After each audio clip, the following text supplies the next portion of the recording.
Hi வணக்கம், welcome to our channel back to rewinds. Subscriber real life இன்சிடென்ட்ல இன்றைக்கி நம்ம பார்க்க போகிற உண்மை சம்பவம் மறுபடியும் ஒரு நியூ இயர் ட்ரிப்பில் 4 பசங்க ஒரு இடத்துக்கும் போயிருக்காங்க. போன இடத்துல அவங்கள அறியாமலே பேய்கிட்டையும் மாட்டிக்கிறாங்க. பேய்கிட்ட மாட்டின ஊர் எதுன்னு கேட்டிங்கன்னா, பேய்க்கு ரொம்பவே ஃபேமஸான நம்ம கொல்லிமலை. அதுவும் இந்த ஒரு சம்பவம் சமீபமாக தான் நடந்திருக்கு. அதை பற்றி தான் இப்போ நாம் டீட்டெயில்டாக பார்க்க போகிறோம். கண்டிப்பாக உங்களுக்கு ஒரு ஒர்க்ஃபுல்லான ஒரு ஹாரர் சம்பவமாக இருக்கும் அப்படின்னு நான் அடித்து சொல்லுவேன். அதுக்கு முன்னாடி இந்த மாதிரி பேய் சம்பவம் உங்கள் லைஃப்பில் நடந்திருக்கா? அப்படி நடந்ததுன்னா அதை நீங்கள் என்கிட்ட ஷேர் பண்ணணும்னு நினச்சிங்கன்னா டிஸ்பிளேல தெரிகிற இந்த வாட்ஸ்அப் நம்பருக்கு உங்கள் லைஃப்பில் நடந்த அந்த பேய் சம்பவத்தை ஒரு வாய்ஸ் நோட்டாக எனக்கு நீங்கள் ஷேர் பண்ணுங்கள். அப்படி நீங்கள் ஷேர் பண்ணுறது உண்மை சம்பவம் உண்மையிலே த்ரில்லிங் இருந்ததுன்னா கண்டிப்பாக நம்ம சேனலில் போஸ்ட் பண்ணுறேன். ஸோ ஒரு பேசாமல் வீடியோவில் போகலாம். நீங்கள் நம்ம சேனல் போஸ்ட்னா மறக்காம சேனல் சப்ஸ்கிரைப் பண்ணுங்க, பெல் பட்டன் கிளிக் பண்ணுங்க. இப்போ நம்ம வீடியோல போலாம்.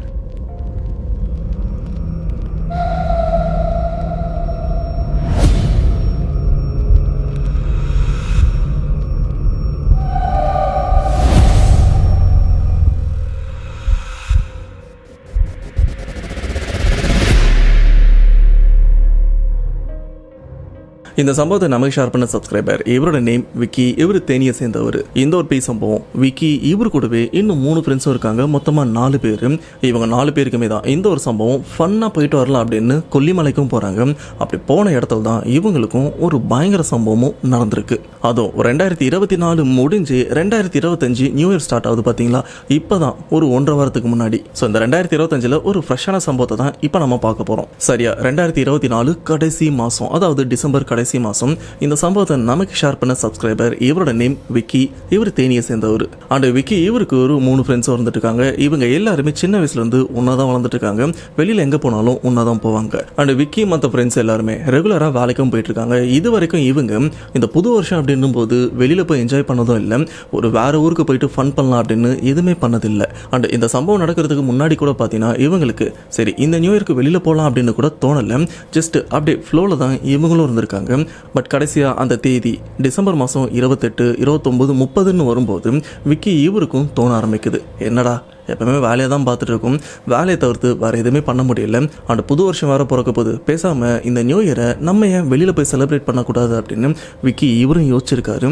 அதுக்கேற்ற மாதிரி அவங்க ஃப்ரெண்ட்ஸுக்கும் கால் பண்ணி, டேய் இதுதான்டா சிச்சுவேஷனு, எவ்வளோ நாள் தாண்டா நம்ம வேலைன்னு சுற்றிட்டு இருக்கிறது, நமக்குன்னு ஒரு ரிலாக்ஸ் வேணாமா, நம்ம சரக்குலாம் அடிக்க மாட்டோம், அட்லீஸ்ட் வெளியில் போயிட்டு என்ஜாய் பண்ணிட்டு வரலாம் அப்படின்னு சொல்லும்போது விக்கி அவரோட மற்ற 3 ஃப்ரெண்ட்ஸுக்கும் சேம் இதே மனநிலைமை தான் இருந்துட்டு இருக்கு. ஆமாண்டா டெய்லி வேலைக்கு போயிட்டு வரேன், அதை தவிர்த்து வர எதுவுமே இல்லை, நீ சொன்னதும் கரெக்டு தான், பேசாமல் இந்த வருஷம் நாம் வெளியில் போயிட்டு வரலாம் அப்படின்னு அந்த நியூ இயருக்கு முந்தின நாள் இவங்களும், அதாவது 30ஆம் தேதி இவங்களும் பிளான் பண்ணுறாங்க.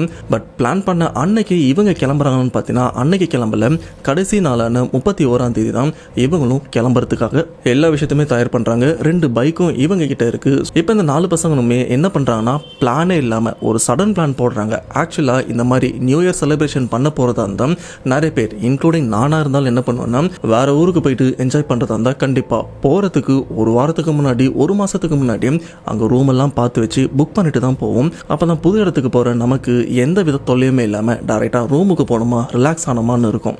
இதுவே அந்த இடத்துல போயிட்டு ரூம் தேடுற மாதிரி இருந்ததுன்னா அது ஒரு தலைவலி. பட் இந்த இடத்துல இந்த பசங்க என்ன பிளான் பண்ணியிருக்காங்கன்னா எதுவுமே ரூம் எதுவும் புக் பண்ணல, எதாக இருந்தாலும் அந்த இடத்துல போய் பார்த்துக்கலாம் அப்படின்னு இந்த 4 பேருமே இப்போ தேனியை விட்டும் கிளம்புறாங்க. அப்படி கிளம்புனவங்க கொல்லிமலையை நோக்கியும் போகிறாங்க.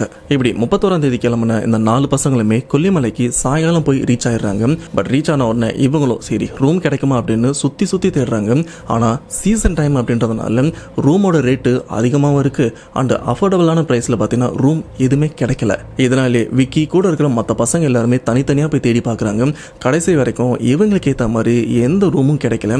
இதனாலே விக்கி அண்ட் மற்ற ஃப்ரெண்ட்ஸ் எல்லாருமே கொஞ்சம் விரக்தி ஆயிடுறாங்க. என்னடா ஆசைப்பட்டு இவ்வளோ தூரம் வந்தோம், ஆனால் கடைசி வரைக்கும் ரூம் கிடைக்கல அப்படின்னு யோசிச்சுட்டு இருக்கும்போது தான் அந்த இடத்துல ரொம்ப நேரமாக ஒரு பையன் விக்கி மற்ற பசங்களை பார்த்துட்டே இருக்கான். இந்த ஒரு விஷயத்த இவங்க ஆல்ரெடி நோட் பண்ணியிருக்காங்க. சரி ஊருக்கு புதுசு அப்படின்றதுனால இந்த பையன் நம்மளை ஒரு மாதிரி பார்க்குறான் போல இருக்கு அப்படின்னு இவங்களும் அந்த ஒரு விஷயத்த பெருசாக எடுத்துக்காம வழக்கம் போல ரூம் கிடைக்குமா அப்படின்னு ஒரு இடத்துலையும் தேடி பார்த்துட்டு இருக்காங்க. இப்படி கொஞ்ச நேரம் அந்த பையன் விக்கி அந்த ஃப்ரெண்ட்ஸ் என்னென்ன பண்ணுறாங்க அப்படின்னு பார்த்ததுக்கப்புறம் டேரெக்டாக விக்கி கிட்ட போயிட்டு, என்னென்ன ரொம்ப நேரமாக ரூம் தேடுறீங்க போல இருக்கு, இந்த சீசனில் ரூம் கிடைக்கிறது ரொம்பவே கஷ்டம், அப்படியே கிடைச்சாலும் ரேட்டு ரொம்பவே அதிகமாக இருக்கும் அப்படின்னு சொல்லும்போது விக்கி அவரும் சொல்கிறாரு, ஆமாம் தம்பி ரொம்ப நேரமாக தேடிட்டு இருக்கோம், ரூமும் கிடைக்கல. அப்படி இருக்கிறதெல்லாம் ரேட் ரொம்பவே அதிகமாக சொல்கிறாங்கன்னு சொல்லும்போது, ஆமாண்ணே சீசன் டைமில் அப்படி தான் இருக்கும். ஆமாம், உங்களுக்கு எத்தனை நாள் ரூம் தேவைப்படுது அப்படின்னு கேட்க விக்கி அவரும், இல்லை தம்பி, எங்களுக்கு இந்த ஒரு நாள் நியூ இயர் நைட்டு மட்டும் ரூம் தேவைப்படுது. நாங்கள் இங்கே என்ஜாய் பண்ணுறதுக்காக ஃபஸ்ட் டைமாக வந்திருக்கோம், முடிச்சுட்டு நாளைக்கெல்லாம் கிளம்பிடும் அப்படின்னு சொல்லும்போது அந்த பையனும் கொஞ்சம் யோசிக்கிறான். சரிண்ணே, இங்கே பக்கத்தில் எனக்கு தெரிஞ்ச ஒரு வீடு ஒன்று இருக்குது. அந்த வீட்டில் வெறும் வாட்ச்மேன் தாத்தா பாட்டி மட்டும் தான் இருந்துட்டுருக்காங்க. வீடும் காலியாக தான் இருக்குது. ஒரு நாள் ரெண்டு தானே, கொஞ்சம் கம்மியாகவும் இருக்கும். எனக்கு தெரிஞ்சவன் தான், நான் வேணால் பேசி பார்க்குறேன் அப்படின்னு சொல்லி இப்போ விக்கி மற்ற 3 பசங்க இந்த 4 பேரையுமே கூட்டிட்டு அந்த பக்கத்தில் இருக்கிற அந்த வீட்டுக்கிட்டையும் போகிறாங்க.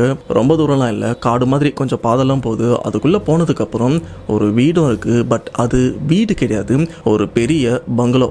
இந்த வீட்டை பார்த்த உடனே விக்கி கூட இருக்கிற பசங்கள்லாம் செம்ம ஷாக் ஆகுறாங்க. என்னடா இவ்வளோ பெருசாக இருக்குது வீடு, இதில் ரெண்ட் எவ்வளோ கேட்பாங்கலாம் தெரியாது அப்படின்னு ஒரு பயத்தோட தான், அதாவது ரெண்ட் அதிகமாக கேட்டுருவாங்களோன்னு ஒரு பயத்தோட தான் இவங்களும் போக, அதுக்கேற்ற மாதிரி அந்த பையனும் அங்கே இருக்கிற வாட்ச்மேன் தாத்தா அந்த பாட்டிக்கிட்ட, இவங்க ஊருக்கு புதுசு, இன்னைக்கு ஒரு நாள் மட்டும் வீடு வேணுமா, நைட் என்ஜாய் பண்ணிட்டு நாளைக்கெல்லாம் கிளம்பிடுவாங்க அப்படின்னு சொல்லும்போது அந்த தாத்தாவும் அப்படியாப்பா சரி 5000 ரூபாய் கொடுங்க அப்படின்னு சொல்லும்போது, இது 5000 ரூபாய் தானா, இவ்வளோ பெரிய வீடு 5000 ரூபாய் தானா அப்படின்னு ரொம்பவே ஷாக் ஆகுறாங்க. அவங்களும் 5000 ரூபாவை ஈஸியாக எடுத்து கொடுத்துட்றாங்க.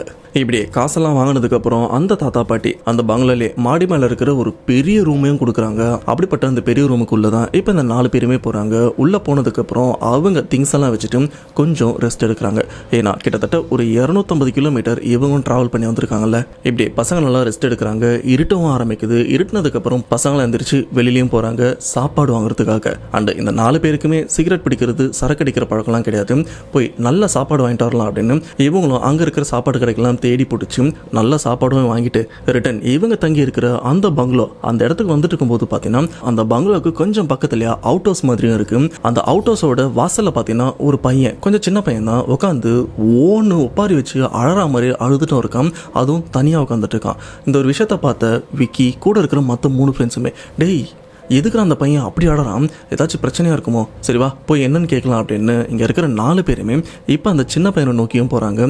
அண்ட் அந்த பையனும் பயங்கரமாக அழறான். இப்போ நார்மலாக ஒருத்தவங்க அடித்தாங்கன்னா ஒரு பையன் ஒரு மாதிரி அழுவான்ல, அந்த மாதிரிலாம் இல்லாமல் எதையோ இழந்த மாதிரி ஒப்பாரி வச்சு தான் அந்த பையனும் அழுதுட்டு இருக்கான். இப்போ பையன் கிட்ட போனதுக்கப்புறம், தம்பி என்னப்பாச்சு ஏன் இப்படி அழறன்னு கேட்கும்போது அப்போ அந்த பையன் உள்ள வீட்டுக்குள்ளே அம்மா அப்பா பயங்கரமாக கத்திலாம் சண்டை போட்டுட்ருக்காங்க அப்படின்னு சொல்லும்போது, உள்ளையா அப்படின்னு இங்கே இருக்கிற 4 பேருமே வீட்டுக்குள்ளே போகல. ஆனால் வீட்டை திரும்பி பார்க்குறாங்க. வீட்டுக்குள்ளே ஒரு சின்ன ஊசி விடுற சத்தம் கூட கேட்கல. ரொம்பவே அமைதியாக இருக்குது. என்ன தம்பி சண்டை போடுறாங்கன்னு சொன்னால் அமைதியாக இருக்குது அப்படின்னு கேட்க, பட் இந்த சின்ன பையனும் உள்ளே அப்படி சண்டை போடுறாங்களே கத்தி, உங்களுக்கு சத்தம் கேட்கலையா அப்படின்னு ஒரு மாதிரி அந்த சின்ன பையன் எப்படி பேசுவான் அந்த மாதிரி கொஞ்சம் மழலை குரலில் பேச, பட் இங்கே இருக்கிற 4 பசங்களுக்குமே தம்பி எங்களுக்கு எந்த சத்தமும் கேட்கலப்பா அப்படின்னு ஒரு மாதிரி ஆச்சரியத்தோடு கேட்குறாங்க. ஏன்னா இந்த பையன் சொல்கிறத பார்த்தா அந்த வீட்டுக்குள்ளேருந்து ஐயோ அம்மா அப்படின்னு ஒரு கத்துற சத்தம் கேட்குற மாதிரி தான் அந்த பையனும் ரியாக்ட் பண்ணிட்டு இருக்கான். இதனால் விக்கி அண்டு கூட இருக்கிற ஃப்ரெண்டு என்ன பண்ணுறாங்கன்னா, மச்சான் நீங்கள் 2 பேர் இங்கேயே இருங்க, நாங்கள் உள்ளே என்னன்னு போய் பார்த்துட்டு வரோம் அப்படின்னு 2 பேர் மட்டும் அந்த வீட்டுக்குள்ளேயும் போகிறாங்க. வீட்டுக்குள்ளே போய் பார்த்தா ஆளுங்கன்னு யாருமே இல்லை. பட் அந்த வீடு உள்ளே போனதுக்கப்புறம் அப்படியே வீட்டு ஃபுல்லாக ஏதோ தீ வச்சு கொளுத்தின மாதிரி நிறைய செவுத்து ஃபுல்லாக கருப்பு கருப்பாக இந்த கறியோட தடயங்கள்லாம் இருந்துகிட்ருக்கு. என்னடா இது, வீட்டுக்குள்ளே ஆட்கள் வாழ்ந்ததுக்கான தடயமே இல்லை, இங்கே சண்டை போட்டுட்டு இருந்தாங்கன்னு வெளியில் அந்த பையன் சொல்கிறான். ஒருவேளை இங்கே சண்டை போட்டிருப்பாங்க, நம்ம வரது தெரிஞ்சு போயிருப்பாங்களோ அப்படின்னு இவங்களும் அந்த வீட்டை சுற்றி பார்த்தா ஆளுங்கன்னு யாருமே இல்லை. சரி வீட்டுக்குள்ளே யாரும் இல்லை, நம்ம கிளம்பலாம் அப்படின்னு சொல்லிட்டு விக்கி கூட இருக்கிற அந்த ஃப்ரெண்டு 2 பேருமே அந்த வீட்டை விட்டு வெளியிலே வராங்க. ஏன்னா வெளியில் தானே அந்த சின்ன பையன் அழுதுட்டு வந்தான், அவன்கிட்ட போய் என்னன்னு கேட்கலாம் அப்படின்னு வெளியில் வந்து பார்த்தா அந்த சின்ன பையனை ஆளையே காணும். என்னடா இது இவ்வளோ நேரம் அழுதுட்டு இருந்தான், இப்போ ஆளை காணுமே. அண்ட் வீட்டுக்குள்ளே அம்மா அப்பா இருக்காங்கன்னு சொன்னாங்க. நம்மளும் வீட்டுக்குள்ளே போய் பார்த்தோம், அவங்களே ஆளை காணும். ஒருவேளை நம்ம போகிற கேப்பில் அவங்க சுற்றிட்டு வந்து பையனை எங்கன்னா வெளில கூட்டு போயிருப்பாங்களோ. சரி அவங்க ஃபேமிலி அவங்க மேட்ரு, ஆமாம் இங்கே இருந்த மற்ற 2 என் ஃப்ரெண்ட்ஸ் எங்கடா காணும் அப்படின்னு அவரும் யோசிக்க, அட பக்கத்தில் தான் பங்களா இருந்துட்டு இருக்கு, அவனுங்க மேபி ரூமுக்கு போயிட்டு இருப்பாங்க அப்படின்னு நினச்சி இப்போ விக்கி கூட இருக்கிற அந்த ஃப்ரெண்டு 2 பேருமே அவங்க ரூமுக்கும் போகிறாங்க. அந்த ரூம் கிட்ட போயிட்டு ரூம் கதவை திறந்தா அந்த ரூம்குள்ளே பேலன்ஸ் இருக்கிற அந்த 2 ஃப்ரெண்ட்ஸையுமே ஆளை காணும். எங்கடா இவனுங்க ஆளை காணும் அப்படின்னு பார்த்தா அந்த ரூமோட கார்னரில் உட்காந்து அப்படியே பயங்கரமாக பயந்துட்டும் இருக்காங்க. எதையோ பார்த்து ஒரு அதிர்ச்சியில் கூனி குறுக்கி அந்த இடத்துல போய் ஓடி ஒளிஞ்ச மாதிரி இருக்கு. இந்த ஒரு விஷயத்தை பார்த்த விக்கி கூட இருக்கிற ஃப்ரெண்டு, டேய் என்னராச்சு ஏன் இப்படி பயந்துருக்கீங்க அப்படின்னு அவங்க பயத்தை வச்சு இவங்க லைட்டாக பயந்து அந்த பசங்கிட்ட கேட்கும்போது, ஆனால் அப்பாவும் அவங்க எதையோ பார்த்து பயத்தில் நடுங்கிட்டு வந்துட்டு இருக்காங்க. அதுக்கப்புறம் அந்த 2 பேருமே கொஞ்சம் சமாதானப்படுத்தி, டேய் என்னராச்சு ஏன் பயந்துருக்கீங்க அப்படின்னு கேட்கும்போது, டேய் நம்ம அந்த வீட்டுக்கு வெளியில் அந்த சின்ன பையன் அழுதுட்டு இருந்தான் பார்த்தோம்ல, நீங்கள் 2 பேர் கூட அவங்க அம்மா சண்டை போடுறாங்கன்னு வீட்டுக்குள்ளே போனீங்க. அந்த கேப்பில் வெளியில் அந்த பையன் கூட நாங்கள் 2 பேரும் சும்மா பேசிட்டு தான் இருந்தோம். அந்த பையன் அப்போ அழுதுட்டு தான் இருந்தான். ஆனால் ஒரு லெவலுக்கு அப்புறம் அவன் அழறதெல்லாம் நிறுத்திட்டு எங்களை ஒரு மாதிரி பார்த்தான். அந்த பார்வை ஸ்டார்டிங்கில் சாதாரணமாக தான் இருந்தது, ஆனால் போக போக கோவமாகவும் மாற ஆரம்பிச்சுது. அந்த கோவத்துக்கு அப்புறம் பார்த்தீங்கன்னா அவனுடைய அந்த சின்ன பையனோட உருவம் ஒரு 12லேருந்து ஒரு 15 வயசுக்குள்ளே தான் இருக்கும். அந்த பையனோட அந்த சின்ன உருவம் அப்படியே கொஞ்சம் கொஞ்சமாக கருகி இந்த நெருப்பில் எரிஞ்ச மாதிரி இருந்ததுதான்.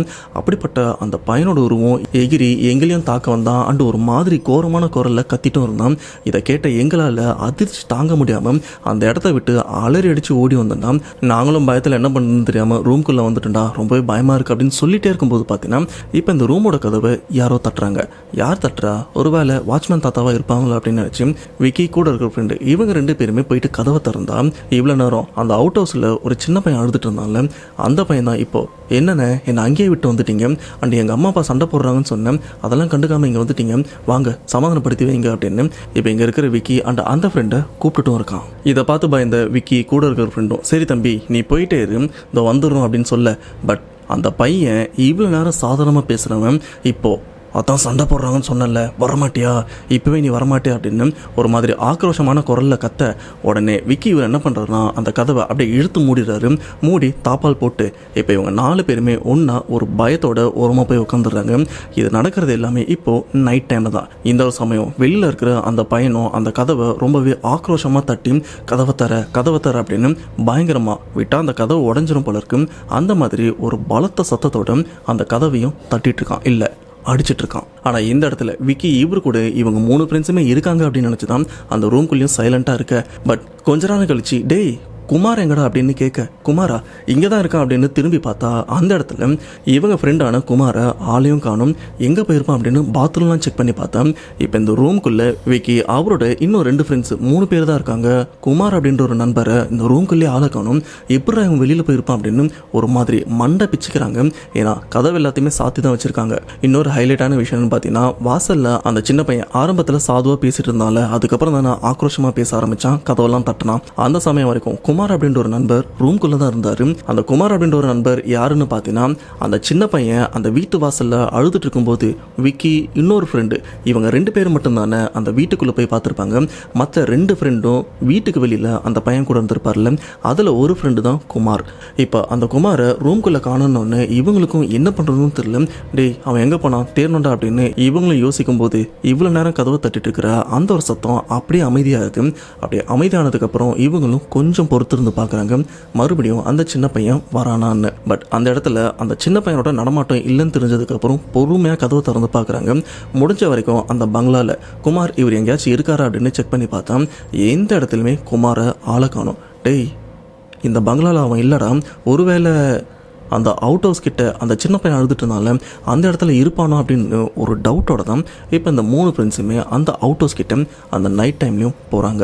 இவங்களும் இப்போ அந்த பங்களா விட்டு வெளியிலையும் வராங்க. அந்த நேரம் அந்த இடத்துல அந்த வாட்ச்மேன் தாத்தாவையும் ஆளை காணும், பாட்டியும் ஆளை காணும். சரி இவங்களும் அந்த அவுட் ஹவுஸ் கிட்ட போய் பார்க்கலாம் அப்படின்னு பொறுமையாக அந்த அவுட் ஹவுஸ் கிட்டையும் போய் பார்க்குறாங்க. ஆனால் அவுட் ஹவுஸ்க்கு வெளியில் அவருடைய நண்பரான குமார் ஆளையும் காணும். ஒருவேளை உள்ளே இருப்பானோ அப்படின்னு ஒரு டவுட்டோட தான். ஆனால் அந்த அவுட் ஹவுஸில் லைட்டு பவர்லாம் இருக்குது. இவங்களும் பொறுமையாக அந்த வீட்டுக்குள்ளே போகிறாங்க. ஆல்ரெடி சொன்ன மாதிரி அங்கே இருக்கிற சுவர் ஃபுல்லாக கருப்பாக அந்த எரிஞ்ச கரியோட போக சுற்றியும் இருந்துட்டு இருக்கு. அந்த கருப்பாக இருக்கிற சுவத்துக்கு அந்த ஹாலில் நடுவில் பார்த்தீங்கன்னா குமார் இவரோட ஃப்ரெண்டு குத்த வச்சு உட்காந்துட்டும் இருக்காரு. அண்டு அவர் உட்காந்துட்டு இருக்கிற அந்த ஒரு விஷயமே, அதாவது அந்த போஸே பார்த்தீங்கன்னா ஒரு மாதிரி தினசாகவும் இருக்கு.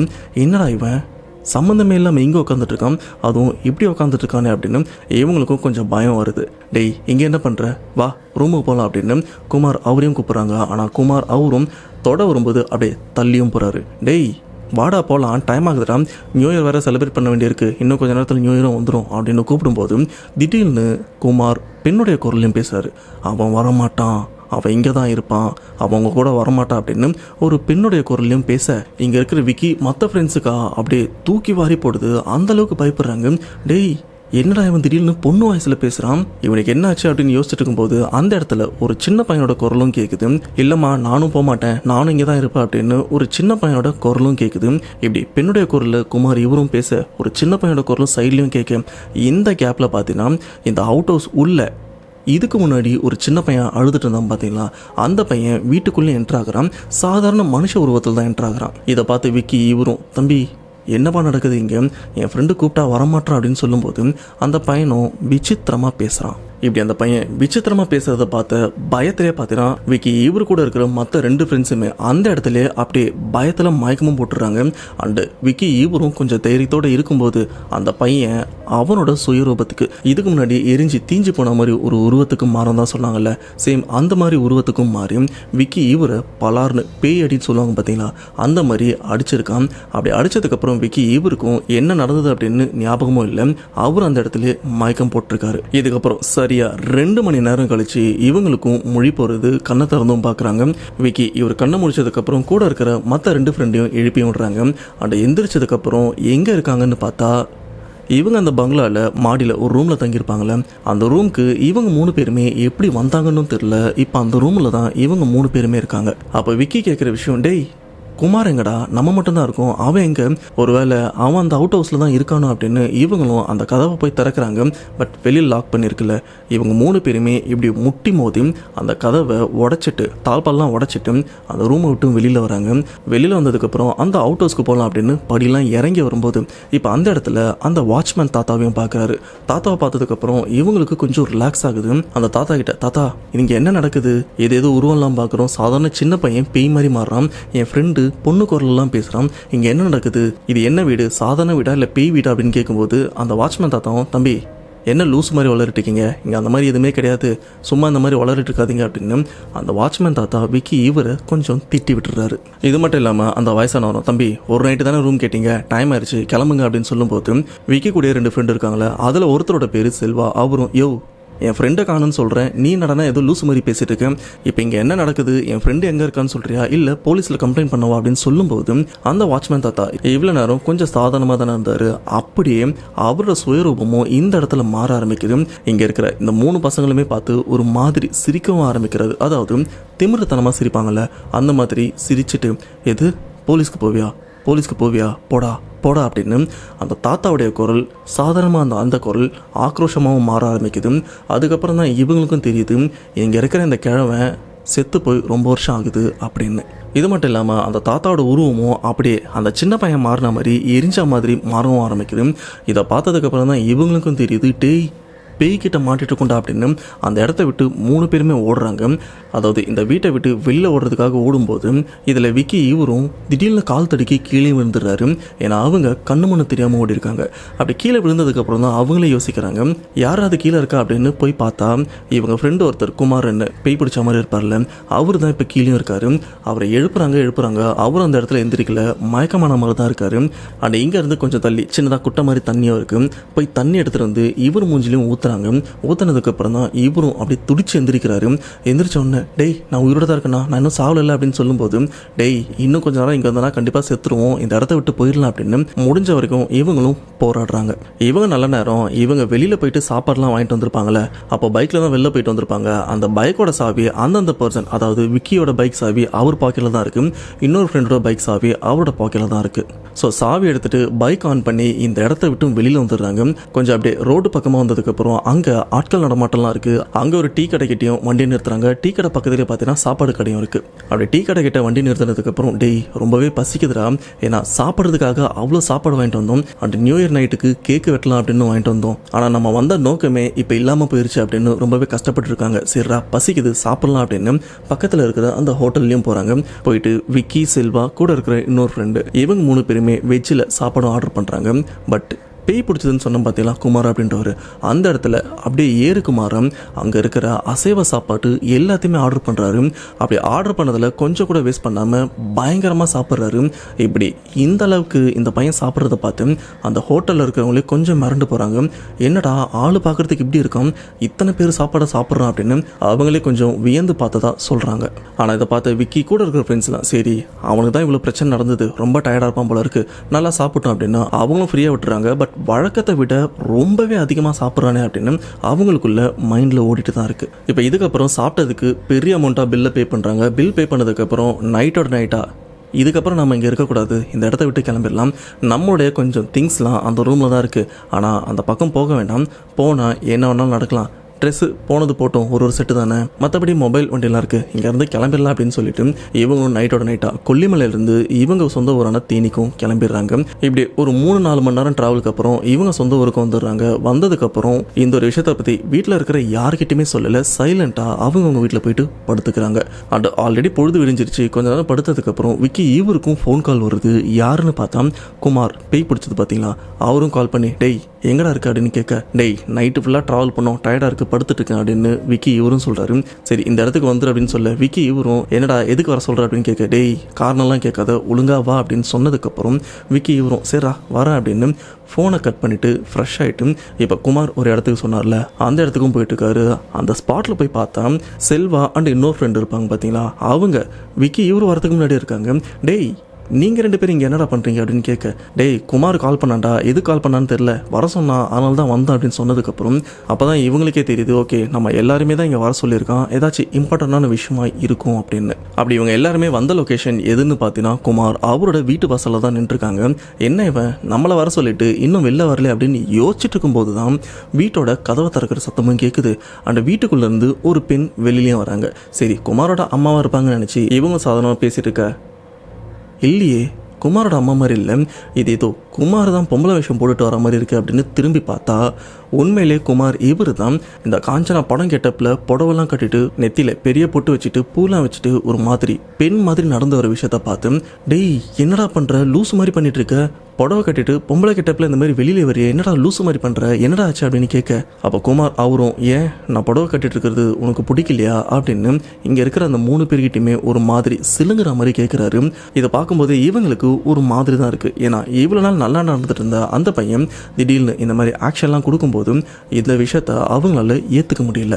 இப்படி குமார் இந்த மாதிரி விஷயத்த பண்ணிட்டு இருக்கும்போது வெளியில இருந்து குமாரோட அம்மாவும் வீட்டுக்கு வராங்க.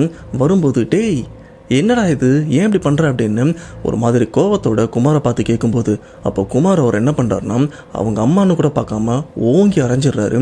அப்படி அரைஞ்சதில் அவங்க அம்மா அந்த இடத்துல சுருண்டு கீழே விழுந்துடுறாங்க. அப்போ குமார் அங்கே இருக்கிற விக்கி செல்வா அந்த ஃப்ரெண்டு அவங்கள பார்த்து, இவனை அங்கேருந்து கூட்டு வந்துட்டிங்கன்னா நான் விட்டுருவேனா, இவன் என் கூட தான் இருக்கணும், இவனை நானே வச்சுக்க போகிறேன் அப்படின்னு சொல்லிட்டு இப்போது இங்கேருந்து வீட்டுக்குள்ளே வேகமாக ஓடுறாரு. ஓடிட்டு கதவையும் சாத்திடுறாரு. அண்டு குமார் அந்த இடத்துல பேசும்போது சாதாரண குரலில் பேசல, பெண்ணுடைய குரலில். இதுக்கு முன்னாடி கொல்லிமலையில் அந்த வீட்டுக்குள்ளே ஒரு பெண்ணுடைய குரலில் பேசியிருப்பார்ல, அதே குரலில் தான் அவரும் பேச. அப்போ தான் விக்கி கூட இருக்கிற ஃப்ரெண்ட்ஸ்லாம் யோசிக்கிறாங்க, அடாடா பிரச்சனை அங்கேயே முடிஞ்சிருச்சுன்னு பார்த்தா இவ்வளோ தூரம் நம்மளை துரத்திட்டு வந்திருக்கு அப்படின்னு. இப்போ ரோட்டில் சுருண்டு விழுந்திருக்காங்களே குமார் அவங்க அம்மா, அவங்களும் எந்திரிக்காங்க. அப்படி எந்திரிச்சதுக்கப்புறம் விக்கி கூட இருக்கிற மற்ற ஃப்ரெண்ட்ஸு, அம்மா என்னாச்சு உங்களுக்கு இதை பற்றி ஏதாச்சும் விஷயம் தெரியுமா அப்படின்னு கேட்கும்போது, இல்லைப்பா நீங்கள் இந்த மாதிரி கொல்லிமலை போயிட்டு விடிய காலையெல்லாம் வந்துட்டீங்களே, வந்ததுக்கப்புறம் அவன் பயங்கரமாக சாப்பிட்டான், ஏதோ 2-3 நாள் பசியில் இருந்த மாதிரி நல்லா சாப்பிட்டான். சாப்பிட்டதுக்கப்புறம் சைலண்ட்டாக ரூமில் போய் படுத்துட்டான். நானும் எதுவும் பெருசாக கண்டுக்கல, சரி புள்ள அவ்வளோ தூரத்துலேருந்து வரான் பசி போல அப்படின்னு நினச்சி நானும் கண்டுக்கலப்பான். ஆனால் கொஞ்ச நேரத்துலேயே அவன் ரூமுள்ள போனதுக்கப்புறம் அந்த ரூம்குள்ளே ஒரு திருநங்கை பேசுகிற சத்தமும் கேட்டுது. அந்த குரல் எப்படி இருக்குன்னா ஆணும் கிடையாது பெண்ணும் கிடையாது, மோஸ்ட்டாக திருநங்கைகளோட குரல் தான் அந்த மாதிரி இருக்கும். அப்படிப்பட்ட அந்த குரல் என் கூட வந்துரு உன்னை நான் கூட்டிகிட்டு போயிடுறேன் அப்படின்னு சொல்ல, அதுக்கேற்ற மாதிரி என் பையனும் இல்லை நான் உங்கள் கூட வந்துடுறேன், என்னையும் உங்கள் கூட கூப்பிட்டு போயிருங்க அப்படின்னு என் பையனும் அந்த இடத்துல அந்த குரலுக்கு பதில் சொல்லிட்டு இருக்கான்பா அப்படின்னு ஒரு மாதிரி பயத்தோடு சொல்லிட்டு இருக்காங்க. நானும் ரூம்குள்ளே வேற யாரோ இருக்காங்கன்னு நினச்சி போய் கதவை தட்டினேன். ஆனால் கதவை தட்டின கொஞ்ச நேரத்தில் அந்த சத்தம்லாம் அடங்கிருச்சு. சரி என் பையன் என்ன பண்ணுறான் அப்படின்னு அந்த கதவையும் திறக்க முயற்சி பண்ணேன். பட் உள்ள தாழ்பால் போட்டிருக்கான். பட் அந்த ரூம் கதை வந்து கொஞ்சம் ப்ரெஷர் பண்ணி திறந்தா அந்த தாழ்பால் திறந்துடும். அதனால என் பையன் என்னதான் பண்றான்னு தெரிஞ்சுக்கிறதுக்காக நானும் கதவை திறந்து பார்த்தேன். அந்த சமயம் என் பையன் என் புடவை எடுத்து ஃபேனில் கட்டி தூக்க மாட்டுற அளவுக்கு போயிட்டான். நானும் அவனை போய் தடுத்து என்ன ஆச்சு அப்படின்னு கேட்டேன். அப்போ என் பையன் இல்லை அவங்க என்ன கூப்பிடுறாங்க, நான் போயிடுறேன் அப்படின்னு பித்து பிடிச்ச மாதிரி வளரிட்டு இருந்தான். எனக்கு ரொம்பவே கஷ்டமாக வந்தது, ரொம்பவே கோபமும் வந்தது. அதனால பலார்னு அவன் கன்னத்திலே அடித்தேன். அப்படி அடித்ததில் அவனும் சுருண்டு விழுந்ததில் மயக்கம் போட்டிருக்கான். சரி அந்த சமயம் அவனை எப்படி சமாதானப்படுத்துறதுன்னு தெரியாமல் நானும் அவனை அப்படியே விட்டுட்டேன். சரி அதுக்கப்புறம் கொஞ்சம் தூங்கி எந்திரிச்சா சரியாக போயிடும்னு விட்டேன். இந்த கேப்பில் கடைக்கு போயிட்டு வரலான்னு வெளில போயிட்டு வந்தேன். அதுக்குள்ளே இந்த கூத்து பண்ணி வச்சிருக்கான்ப்பா அப்படின்னு அவங்களும் பயங்கரமாக அழறாங்க. இப்போ இந்த இடத்துல செல்வா விக்கி இவங்க ஃப்ரெண்டு 3 பேருமே யோசிக்கிற விஷயம், டேய் அந்த இடத்துல ஒரு பெண்ணுடைய குரல் கேட்டது. நாம் என்ன ஒரு பொண்ணோட போய் தான் அந்த மாதிரி விஷயம் பண்ணிட்டு இருக்குன்னு நினச்சோம். பட் இவங்க என்ன திருநங்கைலாம் சொல்கிறாங்க, ஒன்றுமே புரியலையே அப்படின்னு இவங்களும் முழிச்சிட்டு இருக்க. சரி இப்போதைக்கு இங்கேருந்து கிளம்புவோம், சரிம்மா எதனா கால் பண்ணுங்க அப்படின்னு சொல்லிட்டு 3 பேருமே அவங்க வீட்டுக்கும் கிளம்பிடுறாங்க. அப்படியே அன்னைக்கு நைட்டும் வருது. வழக்கம் போல் 3 பசங்களும் அவங்க வீட்டில் படுத்துட்டும் இருக்காங்க. அப்படி படுத்துட்டு இருக்கும்போது அந்த நைட் டைம் அதே போல் ஃபோன் காலும் வருது. யாருன்னு பார்த்தா குமார் அவரு தான் பண்ணுறாரு. கால் பண்ணி டேய் கொஞ்சம் எங்கள் வீட்டுக்கு வா அவசரம் அப்படின்னு இதுக்கு முன்னால் என்ன விஷயம் சொன்னாரோ அதே மாதிரி தான் இப்போவும் சொல்ல. பட் இந்த சமயம் விக்கி இவர் என்ன பண்ணுறாருனா, டேய் அங்கெல்லாம் வேண்டாம், பேசாமல் நம்ம எப்போயுமே ஒரு டீ கடையில் மீட் பண்ணுவோம்ல அந்த இடத்துக்கு வந்துடு அப்படின்னு சொன்னதுக்கப்புறம் அந்த குமார்ன்ற ஃப்ரெண்டும் சரி நான் வந்துடுறேன் அப்படின்னு சொல்லிட்டு அவரும் ஃபோனை வச்சிடறாரு. இந்த கேப்பில் விக்கி இவர் என்ன பண்ணுறாருனா, அவர் மற்ற 2 ஃப்ரெண்டு செல்வா இன்னொருத்தர் இருக்கார்ல அவருக்கும் கால் பண்ணி, மச்சான் இந்த மாதிரி அவன் எனக்கு கால் பண்ணான், நம்ம வழக்கமாக ஒரு டீ கடையில் மீட் பண்ணுவோம்ல நம்ம ஏரியாவில் அந்த இடத்துக்கு அவனை வர சொல்லியிருக்கேன். அங்கே வந்ததுக்கப்புறம் அவனை அப்படியே பிடிச்சி ஒரு இடத்துக்கு கூப்பிட்டு போயிடலாம், நீங்களும் கரெக்டாக இவ்வளோ நேரத்தில் இங்கே வந்துருங்கன்னு சொல்லிட்டு ஃபோனை கட் பண்ண உடனே இப்போ 4 பேருமே அந்த டீ கடை நோக்கியும் போகிறாங்க. பட் விக்கி இவர் இந்த இடத்துக்கு வரதுக்கு முன்னாடி அவங்க வீட்டில் வயசான தாத்தா பாட்டி இருக்காங்க. அவங்க சம்டைம்ஸ் தூக்க மாத்திரை யூஸ் பண்ணுவாங்க தூக்கம் வரலனா. ஸோ அதுலேருந்து ஒரு 2 மாத்திரை எடுத்துக்கிறாரு. அதை எடுத்துக்கிட்டு தான் இப்போ இந்த டீ கடைக்கும் வராரு. வந்ததுக்கப்புறம் வழக்கம் போல் 4 ஃப்ரெண்ட்ஸுமே மீட் பண்ணுறாங்க. இதில் குமார் இப்போ ரொம்பவே தெளிவாக சாதாரணமாக தான் இருக்காரு. அப்படி சாதாரணமாக பேசிட்டு இருக்கும்போது விக்கி இவரும் இருடா டீ சொல்லிட்டு வர அப்படின்னு சொல்லிட்டு போய் அந்த கடையில் டீயும் சொல்கிறாங்க. குமார் அவருக்கு கொடுக்குற அந்த டீயில் தூக்க மாத்திரையும் கலந்துடுறாங்க. கலந்துட்டு அந்த டீயை குமார் அவருக்கு கொடுத்துட்டு மற்றவங்களுக்கு சாதாரண டீயும் குடிச்சிட்டு இருக்காங்க. இப்படி குடிச்சதுக்கப்புறம் சாதாரணமாக பேசிகிட்டே இருக்கும்போது திடீர்னு குமார் இவர் ஒரு மாதிரி அப்படியே கிறுக்கலாக ஆரம்பிக்கிறாரு. அந்த இடத்துல அப்படியே தூக்கம் வந்ததா இல்லை மயக்கம் வந்ததா என்னன்னு தெரியல, அப்படியே ஒரு மாதிரி கண்ணை மூட இதுதான் சான்ஸ் அப்படின்னு அவரை அப்படியே பிடிச்சி அவங்க ஊரில் இருக்கிற காளி கோயிலுக்கும் கூப்பிட்டு போகிறாங்க. இந்த ஒரு விஷயம் குமார் அவருக்கும் தெரியாது. 3 பேர் மட்டும்தான் பிளான் பண்ணி கூப்பிட்டு போயிட்டு இருக்காங்க வண்டியில் அப்படியே சமாளிச்சுட்டு. இப்படி காளி கோயில் வரைக்கும் வந்துட்டாங்க. இப்போ வரைக்கும் குமார் சுய நினைவில் இல்லாமல் அப்படியே ஒரு மாதிரி கண்ணை மூடிட்டு தான் இருக்காரு. பட் இவங்க 3 பேருமே குமார் அவரை தூக்கிட்டு அந்த காளியோட கோவிலில் காலை வைக்கும்போது பார்த்தீங்கன்னா குமார் இவருக்கு எப்போ முழிப்பு வந்தது அப்படின்னு தெரியல. உடனே அப்படியே ஆக்ரோஷமாக எந்திரிச்சு இவங்க 3 பேருமே தள்ளி விட்டு இந்த இடத்த விட்டு ஓடுறதுக்கும் முயற்சி பண்ணுறாரு. அப்படி ஓடும்போது பார்த்தீங்கன்னா அந்த கோயில்கிட்ட நிறைய ஆட்கள்லாம் இருந்தாங்க. அதில் ஒரு சில பேர்கிட்ட அண்ணன் அவனுக்கு பேய் பிடிச்சிருக்கு தயவு செஞ்சு பிடிங்கன்னு சொல்லும்போது அங்கே இருக்கிறவங்களும் கொஞ்சம் உஷாராய் குமார் அவரை அப்படியே சுத்து போட்டு பிடிச்சிடுறாங்க. பிடிச்சி அப்படியே தூக்கிட்டு கோயிலுக்குள்ளேயும் வராங்க. குமார் அவரும் என்னை விடுங்க நான் போகிறேன் என்னை விடுங்க அப்படின்னு ஆக்ரோஷமாக கத்திட்டு இருக்க எப்படியோ தூக்கிட்டு போயிட்டு அந்த காளி கோவிலில் இருக்கிற பூசாரி முன்னாடி நிறுத்தி வச்சுட்டு ஐயா என் ஃப்ரெண்டு எப்படியாச்சும் காப்பாற்றுங்க அப்படின்னு சொல்லும்போது தம்பி என்னாச்சு தெளிவாக சொல்லுங்கன்னு கேட்கும்போது இல்லையா இந்த மாதிரி நியூ இயர் செலிப்ரேட் பண்ணுறதுக்காக கொல்லிமலைக்கும் போயிருந்தோம். போன இடத்துல ரூம் எடுத்து தங்கலான்னு பார்த்தா தெரியாதனமாக பேய் இருக்கிற இடத்துல தங்கி இப்போ என் ஃப்ரெண்டுக்கு பிரச்சனை ஆயிடுச்சு, எங்களுக்கும் இதனால் பிரச்சனை வரும், தயவு செஞ்சு என் ஃப்ரெண்டை காப்பாற்றுங்கன்னு சொல்லும்போது அந்த பூசாரியும் அப்படி ஒரு மாதிரி குமார் இவரை பார்க்குறாங்க. பார்த்ததுக்கப்புறம் அப்படியே கை நீட்டின உடனே சாட்டையும் கையில் கொடுக்குறாங்க. அந்த சாட்டை எடுத்து குமார் இவரை அடின்னு அடிச்சு யார் நீ அப்படின்னு கேட்கும்போது அந்த இடத்துல குமார் திருநங்கை குரலில் பேசவும் ஆரம்பிக்கிறாரு. இது மட்டும் இல்லாமல் எவ்வளோ தைரியம் இருந்தால் இந்த ஊர் எல்லையில் நீ காலை வச்சிருப்ப, யார் நீ, இவன் உடம்பை விட்டு வெளியில் வா, என்ன பிரச்சனை எல்லாத்தையுமே சொல்லு அப்படின்னு சொல்லும்போது இவ குமார் அவர் உடம்புல இருக்கிற அந்த ஆன்மா பேசவும் ஆரம்பிக்குது. ஆக்சுவலாக இப்போ குமார் இவர் உடம்புல ஒரு திருநங்கையோட ஆன்மா இருக்குது. ஆனால் அந்த திருநங்கையோட ஆன்மா அந்த பங்களா ஆர் கெஸ்ட் ஹவுஸ்ன்னு சொன்ன பார்த்தீங்களா இந்த 2 இடத்துலையுமே இல்லை. இவங்க அந்த இடத்துல வேறு விதமான பேயெல்லாம் பார்த்துருக்காங்க. அந்த இடத்த விட்டு தப்பிச்சு பைக்கில் ரிட்டர்ன் வரும்போது ஒரு சுடுகாட்டை தாண்டி வந்திருப்பாங்க. அந்த சுடுகாட்டுக்கிட்ட தான் இந்த திருநங்கையோட ஆன்மாவும் இருந்திருக்கு. அந்த ஆன்மா தான் குமார் இவரையும் பொசஸ் பண்ணியிருக்கு. பட் இந்த திருநங்கை ஆன்மாக்கும் அந்த பங்களாவில் வாழ்ந்துட்டு இருந்தாங்களே அவங்களுக்கும் சம்மந்தம் இருக்குது. ஏன்னா திருநங்கை இவங்களும் அந்த குடும்பத்தை சேர்ந்தவங்க தான். சொல்லப்போனால் இப்போ அந்த குடும்பத்தை சேர்ந்த யாருமே உயிரோடு இல்லை, எல்லாருமே இறந்துட்டு இருக்காங்க. ஆக்சுவலாக அந்த கெஸ்ட் ஹவுஸில் பார்த்தீங்கன்னா அம்மா அப்பா அண்ட் ஒரு சின்ன பையன் 12லேருந்து 15 வயசுக்குள்ள ஒரு சின்ன பையன் இருப்பான்னு சொன்னோம் பார்த்தீங்களா, அந்த பையன் அவன் கூடவே பார்த்தீங்கன்னா இப்போ திருநங்கையாக இருந்துட்டு இருக்கிற. ஆக்சுவலாக திருநங்கை இவங்க பேர் வந்து காயத்ரின்னு சொன்னாங்க. இவங்க 4 பேருமே ஒரே குடும்பத்தை சேர்ந்தவங்க. அம்மா அப்பா திருநங்கை அண்ட் அவங்களுக்கு ஒரு தம்பி. பட் காயத்ரி இவங்க திருநங்கையாக மாறதுக்கு முன்னாடி பையனாக தான் இருந்திருப்பாங்க. அவங்க இதுக்கு முன்னாடி சாதாரணமாக தான் இருந்தாங்க பிறந்ததுக்கு அப்புறம்லாம். பட் வயசு ஆக ஆக அவங்களுடைய உடலில் ஒரு சின்ன சின்ன மாற்றங்கள்லாம் ஏற்பட்டு பெண்மைக்குண்டான விஷயங்கள்லாம் பண்ணவும் ஆரம்பிச்சிருக்காங்க. சொல்லப்போனால் காஞ்சனா படத்தில் வர மாதிரி தான். ஸோ இந்த ஒரு விஷயம் அவங்க வீட்டில் இருக்கிற அம்மா அப்பாவுக்கு பிடிக்காம இவரையும் அடித்து வீட்டை விட்டு துரத்திட்டு இருக்காங்க. அண்ட் இவரும் வீட்டை விட்டு தனியாக வாழ்ந்துட்டு வந்திருக்காரு. வேலைக்கு போகிறதா இருக்கட்டும் அந்த மாதிரி அவர் லைஃப்பை தனியாக பார்த்துட்டுருக்காரு. இப்போ இந்த கெஸ்ட் ஹவுஸில் இருக்கிற அம்மா அப்பா அந்த சின்ன பையன் இதில் அம்மா அப்பா எப்போவுமே சண்டை போட்டு தான் இருப்பாங்க. ஏதாச்சும் ஒரு சின்ன ரீசன் கிடைச்சாலும் பெரிய லெவலில் சண்டை போட்டுட்டு இருப்பாங்க. இப்படி ரொம்ப நாள் நாள் சண்டை போட்டதுக்கப்புறம் அதில் அந்த கணவர் நான் உயிரோடு இருந்தால் தானே நீ இந்த மாதிரி தான் சண்டை போடுவேன், பேசாமல் 2 பேருமே செத்து போயிடலாம் அப்படின்னு அவர் என்ன பண்ணியிருக்காருன்னா அவங்க வீட்டில் கிச்சனில் மண்ணெண்ணெய் இருக்குது பார்த்தீங்களா, அதை அவங்க மனைவி இவர் மேலேயும் ஊற்றி அங்கே தீக்குச்சி பற்ற வச்சு 2 பேருமே அந்த நெருப்பில் கருகி போகிறாங்க. இந்த விஷயத்தை பார்த்த அந்த பையனும் அலறிடிச்சு வீட்டுக்குள்ளேயே வரான். அந்த பங்களாவில் வாட்ச்மேனாக இருந்தால் தாத்தா பாட்டி இவங்க எல்லாருமே ஒரே குடும்பம் தான். இவங்க இந்த வீட்டுக்கு வாட்ச்மேன் வேலை மாதிரி பார்க்க வந்திருக்காங்க.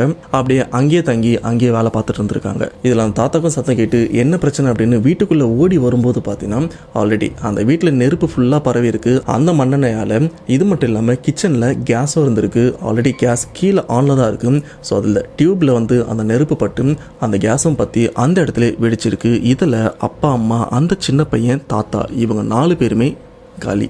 இப்படி தான் குடும்பமே இந்த மாதிரி நெருப்பில் கருகி இறந்து போயிடுச்சுன்ற விஷயம் தெரிஞ்சதுக்கப்புறம் அந்த சைடில் திருநங்கையாக மாறி இருக்கிற காயத்ரி இவங்களும் ரொம்பவே கஷ்டப்படுறாங்க. என்னதான் அவங்கள வீட்டை விட்டு துரத்தினாலும் அவங்களுக்குள்ள அந்த ஒரு பாசம் இருக்கு, என்னைக்காச்சும் ஒரு நாள் புரிஞ்சுப்பாங்க அப்படின்னு. ஆனால் புரிஞ்சுக்கிறதுக்கு முன்னாடி எல்லாருமே இறந்து போயிட்டாங்க அப்படின்னு ரொம்பவே கஷ்டப்படுறாங்க. இப்படி குடும்பத்தை பிரிஞ்சிருக்கிற இந்த ஒரு சோகம் இவங்களால தாங்கவும் முடியல. இதனால் அவங்களும் குடும்பத்தை பிரிஞ்ச அந்த சோகத்திலே தீ குளிச்சு இறந்தும் போயிடுறாங்க.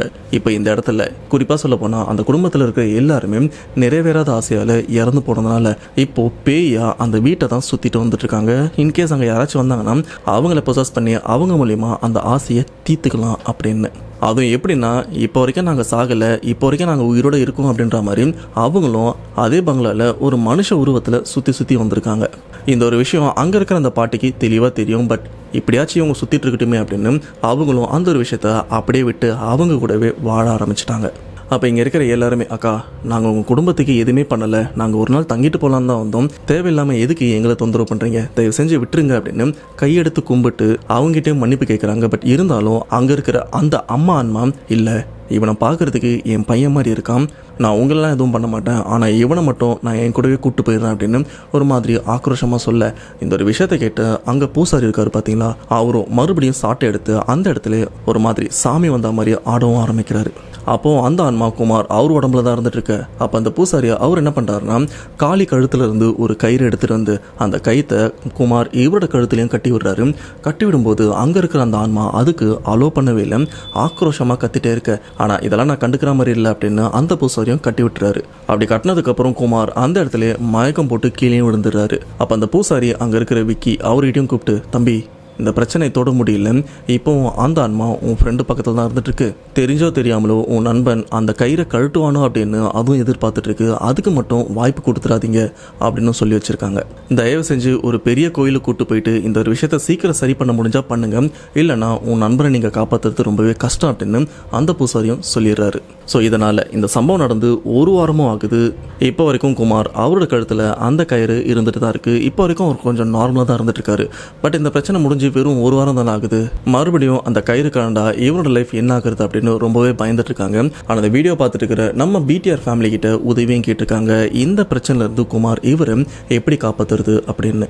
ஸோ இந்த வீடியோ பார்க்குற நீங்கள் தான் சொல்லணும் குமார் இவரை என்ன பண்ண இந்த பிரச்சனைலேருந்து காப்பாற்றலாம் அப்படின்னு. ஏன்னா இதுக்கு முன்னாடி நிறைய சப்ஸ்கிரைபர்ஸ்க்கு நீங்கள் ஹெல்ப் பண்ணி தான் நிறைய பேர் அந்த பிரச்சனைலேருந்து வெளியிலே வந்து இப்போது ஹாப்பியாக இருக்காங்க. அப்படின்னும் போது இந்த நண்பருக்கும் நீங்கள் உதவி பண்ணீங்கன்னா கண்டிப்பாக அவரோட லைஃப்பில் ஒரு மாற்றம் வந்து அவருடைய அன்றாட வாழ்க்கையை வாழ்கிறதுக்கு உதவியாக இருக்கும். ஸோ என்ன ஏதுன்றதை மறக்காமல் கமெண்ட் பாக்ஸில் பார்த்து கொஞ்சம் போட்டு விடுங்க. அவ்வளோதான் மக்களே, சம்பவம் ஓவர். கண்டிப்பாக இந்த சம்பவம் உங்களுக்கு பிடிச்சிருக்கும்னு நம்புகிறேன். அண்ட் உங்களுக்கு ஒரு ஹாரர் எக்ஸ்பீரியன்ஸ் கொடுத்துருக்கோம் அப்படின்னு நம்புகிறேன். அண்ட் நீங்களும் இந்த மாதிரி ட்ரிப் எங்கன்னா போகிறதா இருந்தால் கண்டிப்பாக போகிற இடத்த கொஞ்சம் வெரிஃபை பண்ணிட்டு போகிறது நல்லது. ஆனால் இந்த கொல்லிமலையில் நடந்த இந்த சம்பவத்தை கேட்கும்போது உங்களோட தாட் என்ன மறக்காம கமெண்ட் பாக்ஸில் மென்ஷன் பண்ணுங்க. அண்ட் நெக்ஸ்ட் ஒரு இன்ட்ரெஸ்டிங்கான சம்பவத்தில் கண்டிப்பாக உங்களை வந்து நான் மீட் பண்ணுறேன். அதுவரை உங்களிடமிருந்து விடைபெறுவது உங்கள் நான்